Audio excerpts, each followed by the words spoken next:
This is Pinkietessa A-Z of London, B for British Library.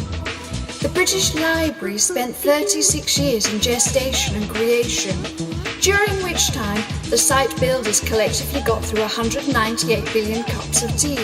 Of the 511 million costs, the price tag for the sugar, milk and tea is immeasurable, but I can say with complete confidence, if it wasn't for the tea breaks and the gals walking past, it might have been finished a lot sooner. The architect of the BL, Sir Colin St. John Wilson, considered it his 30 years' war, so he obviously took off 6 years for tea breaks and all. He was knighted in 1998.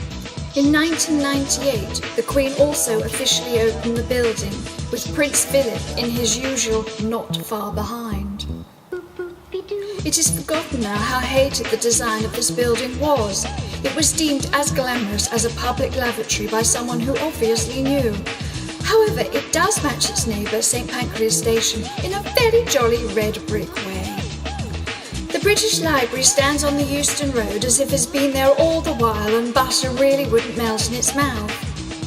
It was the largest UK building constructed in the 20th century and is one of the world's largest research libraries, holding over 150 million items in all known languages and formats. There are about 14 million books and the library adds 3 million items every year. It's big, you know. If you couldn't get lost in there, you must be Stanley, I presume. The main entrance was designed by David and Leda Kindersley. David was a stone letter carver, typeface designer, and creator of the Octavian font, if you ever set about wondering in a poo-like way.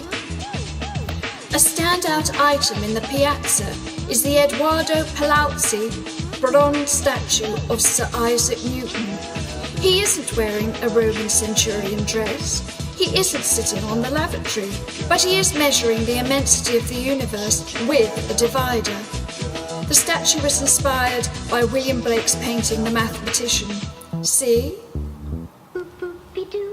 This is Poet's Circle. The stones around the circle are representations of the planets by Anthony Gormley.